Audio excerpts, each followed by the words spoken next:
Yes.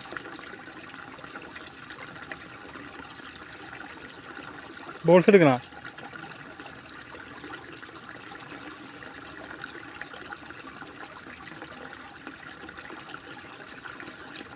ഞണ്ടാണോ? Balls എടുക്കണോ? വേണോ? എന്നാണോ ബോൾസ് എടുക്കണോ? അതിനാണോ അങ്ങനെ പോകണം?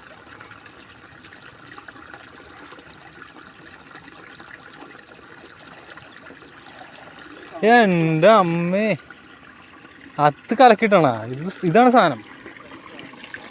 എൻ്റെ അമ്മേ, ഈ വീഡിയോയിൽ കിട്ടിയാന്ന് അറിയാൻ പാടില്ല. ഞാൻ താത്തിക്കള അണത് പൊക്കിപ്പിടി. ഇത് ചരിത്രം. ഇതാണ് സാധനം. ഓ പൊട്ടി.